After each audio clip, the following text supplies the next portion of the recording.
Yusuf terus berlatih pedang dan menembak bersama Rudamun hingga ia mahir dalam menggunakan alat-alat perang itu. Hari-hari Yuzarsif di istana berjalan seperti biasanya. Dan setelah dia membereskan makanan sisa dari Putifar dan Zulaikha, dia membawa makanan itu menuju kamar budak dan pelayan untuk membagikannya. Sementara itu Zulaikha terus mengamati Yuzarsif di dalam istana setiap hari sampai ia beranjak dewasa. Yuzarsif yang kini sudah beranjak dewasa bertugas mengurus istana, menggantikan Kulifer yang sedang sakit.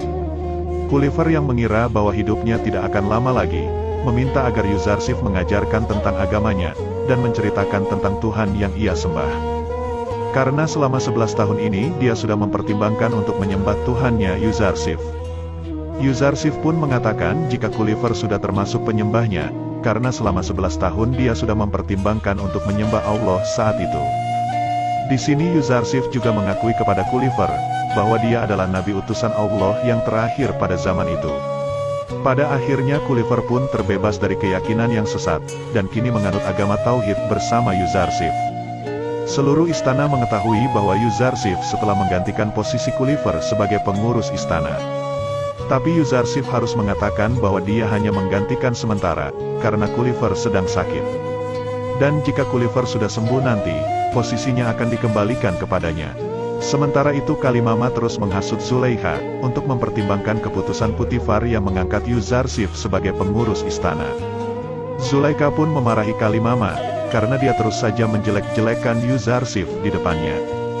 Putifar yang kembali menemui Amunhotep, memberikan berita bahwa wanita-wanita di kuil Amun yang seharusnya dijadikan istri oleh Amun, tapi mereka malah mendapatkan pelecehan dari para pendeta kuil. Namun hal itu membuat Amunhotep marah, dan akan segera membereskan para pendeta yang sudah melewati batas itu.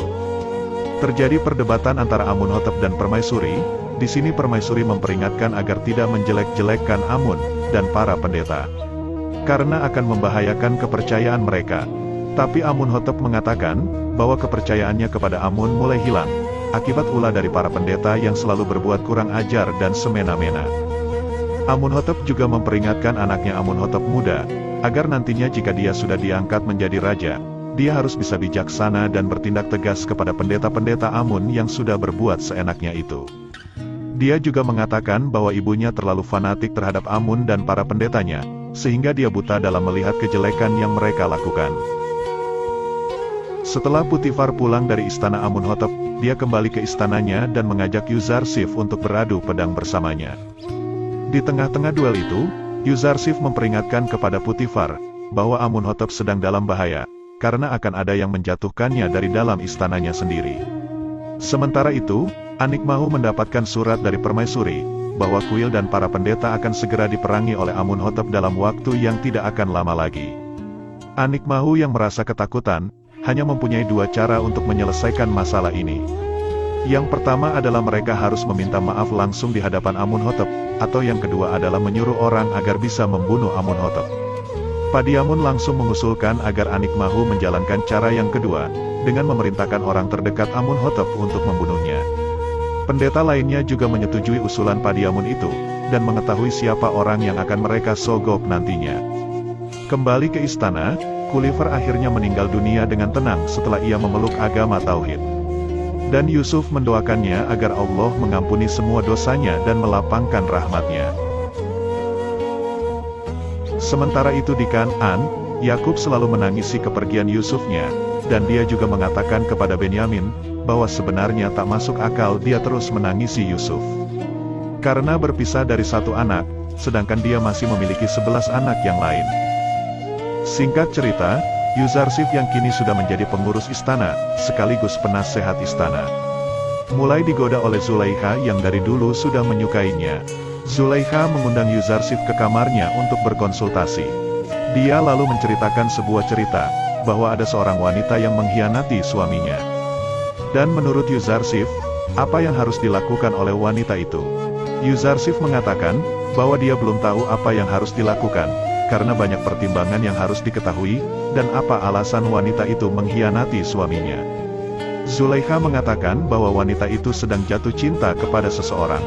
Menurut Yuzarsif, cinta itu suci, dan seorang pecinta tak mungkin berkhianat. Dia tak akan membiarkan hawa nafsu merasukinya, hingga menodai kesucian hatinya. Zulaikha juga menyanyikan, apakah Yuzarsif pernah jatuh cinta atau tidak? Yuzarsif menjawab, bahwa dia jatuh cinta kepada ayahnya. Karena beliaulah yang telah membawanya kepada sesembahan yang sejati. Tapi yang Zulaikha maksud, adalah jatuh cinta kepada wanita. Yuzarsif menjawab bahwa dia belum pernah sama sekali. Jawaban itu membuat Zulaikha sedikit terkejut, dan menyuruh Yuzarsif untuk pergi.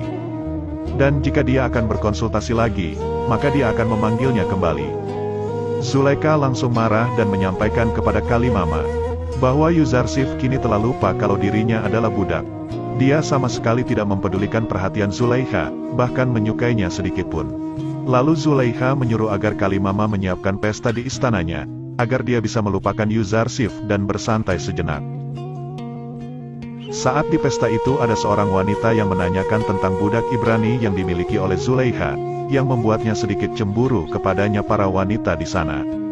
Mereka juga berpikir bahwa Zulaikha memiliki hubungan gelap dengan budak Ibraninya itu.